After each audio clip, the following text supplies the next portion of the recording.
बच्चों की जैसा मैंने कल आपसे वादा किया था कि हम कल 5वां पाठ पढ़ेंगे, वादे के मुताबिक मैं आज हाजिर हूँ हिंदी काव्यखंड का 5वां पाठ लेकर के। इस अध्याय का नाम है भारत माता। इसके लेखक हैं सुमित्रानंदन पंत। बच्चों, अध्याय शुरू करने से पहले जैसा कि हर रोज करते हैं हम लोग लेखन परिचय कर लेते हैं।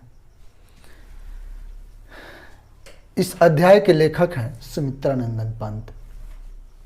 सुमित्रानंदन पंत का जन्म सन 1900 ईस्वी में हुआ था। अल्मोड़ा जिला कौसानी उत्तरांचल, यहीं पे इनका जन्म हुआ था। इनका मृत्यु 29 दिसंबर 1977 ईस्वी में हुआ था। पिता का नाम गंगादत्त, माता का नाम सरस्वती देवी। ऐसा कहा जाता है कि पंत जी के जन्म के 6 घंटे बाद माता का देहांत हो गया था। इनकी प्रमुख रचनाएं हैं उच्छ्वास, पल्लव, वीणा, ग्रंथि, गुंजन, युगांत, युगवाणी, ग्राम्या, स्वर्णधूलि, युगपत, चिदंबरा। ये इनकी प्रमुख रचनाएं हैं। इस जीवनी से एक ऑब्जेक्टिव क्वेश्चन आता है, इस जीवनी का आप स्क्रीनशॉट ले लें। तो बच्चों आइए शुरू करते हैं इस पाठ का कविता। बच्चों आइए इस पाठ का हम लोग कविता शुरू करते हैं। जैसा कि इस कविता का नाम है भारत माता, अर्थात कवि एक प्रतिमा को भारत माता मान करके और उस भारत माता से आग्रह करता है। बच्चों ये कविता आज़ादी के पहले की है, जब हम पे अंग्रेज शासन कर रहे थे। उस समय भारत की आबादी 33 करोड़ थी। अंग्रेज हम भारतीयों पर कितना जुल्म ढाए हैं, कितना जुल्म ढा रहे थे, इसी को कवि इस कविता में दिखाने की कोशिश किए हैं और भारत माता से आग्रह कर रहे हैं कि हे भारत माता, क्या ये गुलामी आपको रास आ रही है? आप इस धरती पर वीरों को पैदा क्यों नहीं करती हैं? कवि भारत के वर्तमान स्थिति का वर्णन कर रहा था। आइए देखते हैं कवि क्या कहता है। भारत माता ग्रामवासिनी, खेतों में फैला है श्यामल, धूल भरा मैला सा आंचल, गंगा यमुना में आंसू जल, मिट्टी की प्रतिमा उदासीनी। हे भारत माता, आप मिट्टी की प्रतिमा की तरह लग रही हैं। ऐसा लग रहा है कि आप गाँव में निवास करने वाली हैं।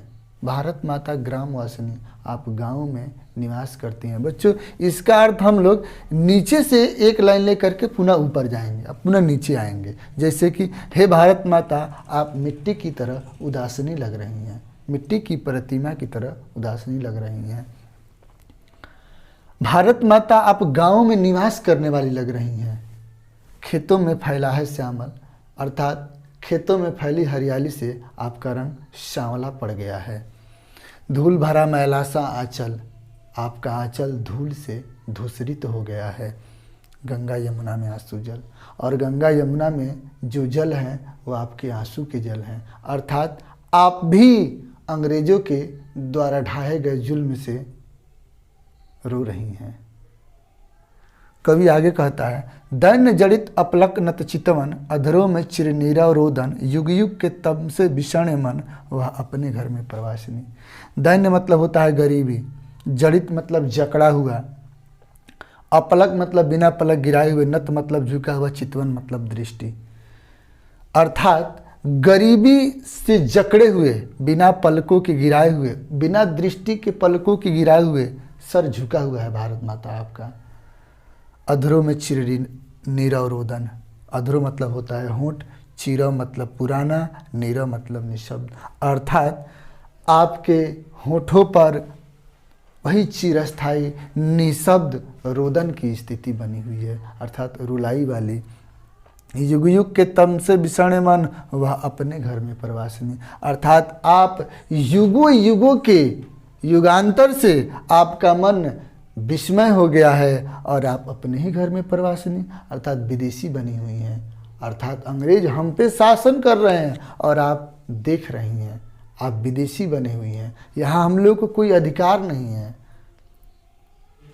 इस पाठ का तीसरा श्लोक है, 30 कोटि संतान नग्न तन, अर्ध क्षुधित शोषित निरस्त्र जन, मूढ़ असभ्य अशिक्षित निर्धन, नतमस्तक तरुतल निवासिनी।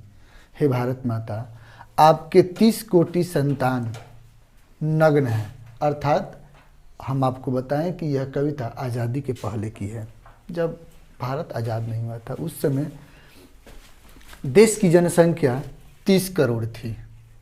कवि कहता है कि हे भारत माता, आपकी 30 कोटि संतान नंगे हैं, अर्धक्षुधित अर्थात भूखे पेट हैं, शोषित हैं, निहत्थे हैं, मूर्ख हैं, असभ्य हैं, अशिक्षित हैं, गरीब हैं, और आप यह सब देख करके अपना मस्तक झुकाई हुई हैं। जैसे कि एक वृक्ष अपना मस्तक झुकाए रहता है, आप उसी वृक्ष के नीचे अपना सर झुकाई हुई हैं। इस पाठ का अगला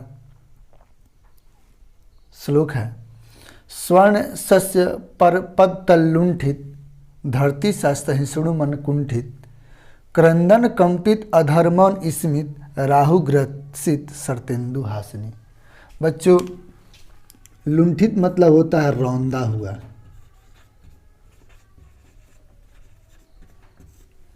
अर्थात सस्य मतलब होता है फसल, अर्थात इसका अर्थ निकलेगा कि हे भारत माता, आपका स्वर्णिम फसल, सोने का फसल विदेशियों के पैरों तले रौंदा जा रहा है। धरती सा सहिष्णु मन कुंठित, और आप धरती जैसी सहनशील होकर के भी यह सब देख रही हैं। क्रंदन कंपित अधर्मन स्मित, राहु ग्रसित सर्तेंदु हासिनी। आपके होठों पर रुलाई जैसी, ऐसे लग रहा है कि आपके मुखमंडल पर चंद्रमा का ग्रहण लग गया है, और कभी ये लगता है कि आप शरद पूर्णिमा की चंद्रमा हैं और उस पर हंसी जैसा आपके चेहरे पर प्रतीत हो रहा है। आइए इस पाठ का अगला श्लोक देखते हैं। इस पाठ का अगला श्लोक है, चिंतित भ्रुकुटि क्षितिज तिमिरांकित, नमित नयन नभ बाष्पाच्छादित, आनंद श्री छाया शशि उपमित, ज्ञान मूढ़ गीता प्रकाशिनी। बच्चों, भ्रुकुटि मतलब होता है भौहों, क्षितिज मतलब होता है आकाश, तिमिरांकित मतलब होता है अंधकार से ढका हुआ। अर्थात इसका अर्थ बच्चों हम लोग नीचे से ऊपर ले चलेंगे। अर्थात गीता को प्रकाश करने वाली हे भारत माता, आप ज्ञान मूर्ख लग रही हैं, और आपके भौहों पर चिंता की रेखाएं हैं, और आपका आकाश अंधकार से ढका हुआ है। नमित नयन नभ बाष्पाच्छादित, आपकी आँखें झुकी हुई हैं और आपका आकाश भाष्प से ढका हुआ है।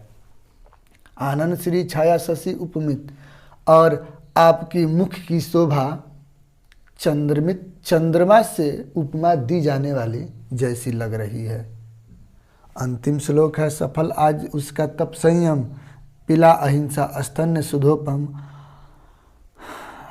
हरति जनमन भय भव त्रम भ्रम, जग जननी जीवन विकासिनी। इसको भी बच्चों हम लोग इसका अर्थ नीचे से ऊपर लाएंगे।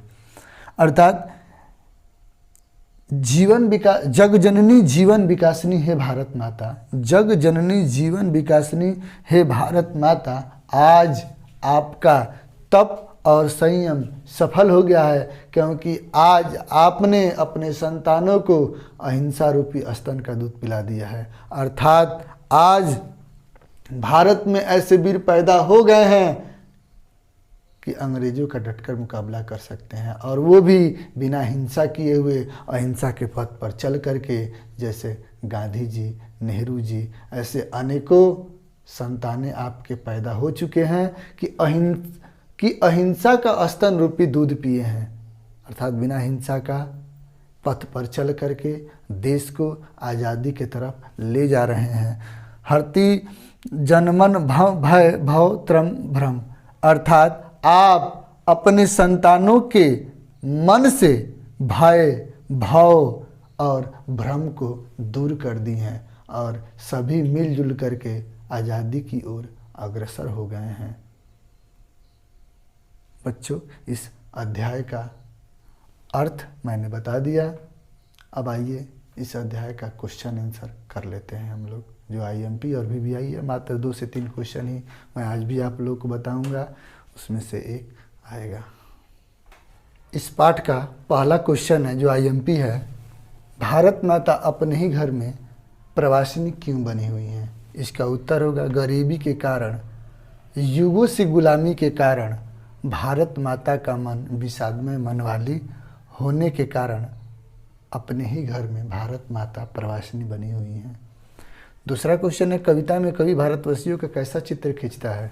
उत्तर होगा कविता में कवि भारतवासियों का चित्र नंगे, भूखे, निहत्थे, अज्ञानी, असभ्य, अशिक्षित के रूप में खींचता है। अगला क्वेश्चन है, भारत माता का ह्रास विराहु ग्रसित क्यों दिखाई दे रहा है? इसका उत्तर होगा भारत माता का स्वर्णिम फसल विदेशियों के पैरों तले रौंदा जा रहा है। धरती जैसा सहनशील होकर भी भारत माता का मन कुंठित है, इसलिए भारत माता का ह्रास भी राहु ग्रसित दिखाई दे रहा है। उम्मीद करते हैं कि आपको इस पाठ का अर्थ समझ में आया होगा और इस पाठ में मात्र 3 ही क्वेश्चन वीवीआई हैं जो 2023 में आने वाले हैं।